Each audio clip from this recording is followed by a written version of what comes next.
काय हो गावलं का पैसा? पैसे गावलं? अगं नाही हात पैसे. तुम्ही दुसरीकडे कुठे ठेवले होते का? अगं नाही घरातच ठेवलं होतं म्या. घरात नाही हे तर बी नाही. म्हणजे चोरी बिरी झाली की काय आपल्या इथं? अरे देवा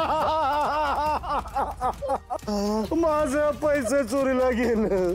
20 लाख रुपये चोरीला गेलं माझं. अरे ही ब्रेकिंग न्यूज आहे. लग्न घरातनं पैसे गायब. एक नंबर बातमी. अमिताभ कॅमेरा ऑन कर.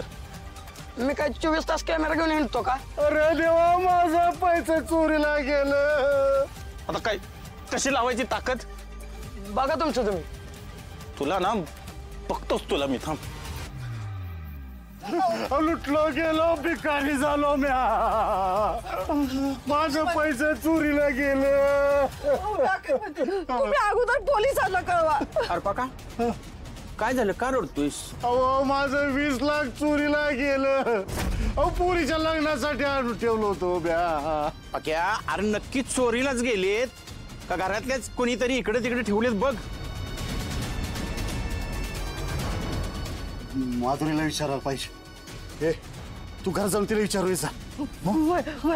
अहो पोरीच्या लग्नासाठी पैसे गोळा केलं होतं. 20 लाख रुपये होतं माझं. मामा ओ मामा बास की आता रडायचं. मामी गेल्यात ना माधुरीला बघायला. सापडेल माधुरीन पैसे पण. पक्या मी काय म्हणतोय माधुरी तर पैसे घेऊन पळाली नसेल ना? अहो माधुरी नाही घरात. अगं नीट बघितलंस का? समधी काय ओळखलं पण कुठं बी नाही सापडली माधुरी.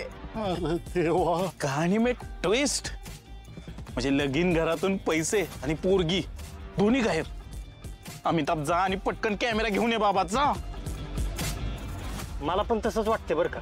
नाही म्हणजे माधुरीला सवयच आहे पळून जायची. आणि आता कुठं गावणं पण झाले. अरे अरे तिच्या मनासारखं होतं सगळं. ती कशाला पळून जाईल? आता मला ग्राउंड रिपोर्टच करायला पाहिजे. म्हणजे लग्न घरातून पोरगी गेली पळून आणि पळता पळता बघितलं नाही आई बापाकडे वळून. अरे वा अजून जर जमतंय. हे का बे माझी पोरं असं नाही करणार. ते आता माधुरीच सांगेल. त्यासाठी तिला आधी शोधायला पाहिजे मामा. मी गाव जाऊन बघून येतो. माधुरी जर आली तर मला कळ.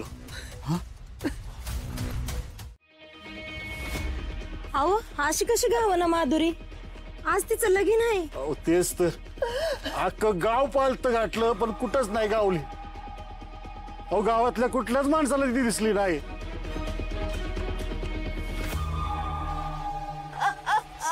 अगं शांत शांत हो. आपण शोधू तिला नाहीतर पोलिसात तक्रार करू. तू रडू नकोस ग. तू गप. तुझ्या पोरीचं लगीन कसं होतं ते बघतो.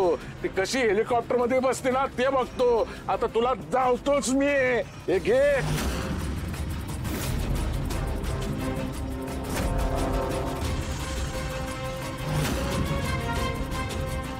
पक्या मला एक सांग.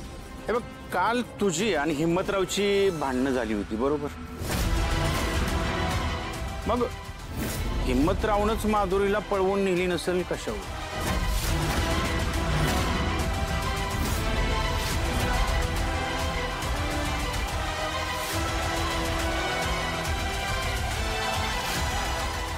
हिम्मतराव खोनशिया त्यानं मला काल धमकी दिली होती.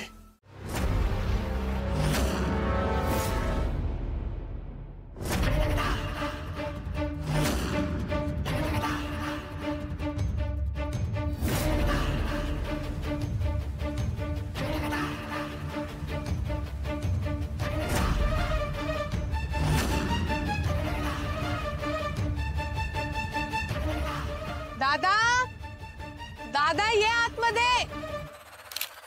दादा दादा इथे काय करतोय? चल चहा प्यायला. काल रात्री आपल्या घरात जो चोर शिरला होता त्याच्याबद्दल काही पुरावे सापडतात का ते पाहतोय. सापडलाय पुरावा. काय पुरावे सापडले? त्याच्या पावलांचे ठसे. याच दिशेनं पळून गेला तो.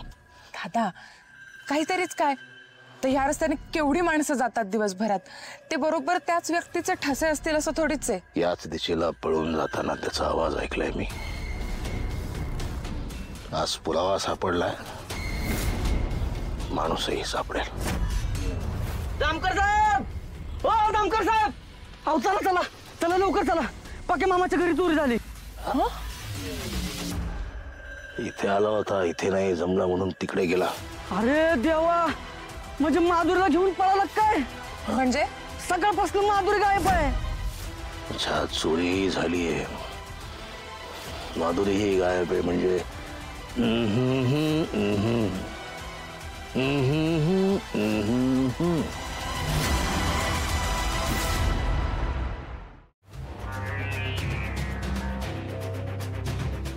अहो काय विचारते मी?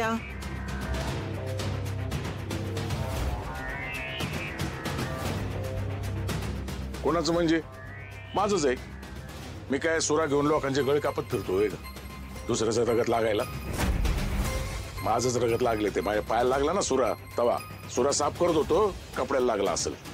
आणि ते कपडे नीट धुवा जरा, नाही तर गावभर सगळे लगेच विचारायला लागतील कोणाचं रगत लागलं, कोणाचं रगत लागलं. धुवा चांगला. श्यामल, श्यामल, ए श्यामे. काय झालं आत्या? अगं त्याला रगात लागलंय ना, तेव्हाच नीट धुवून काढ आणि कापड बी चांगली भिजवून ठेव. होय, पाण्यातच भिजू ना?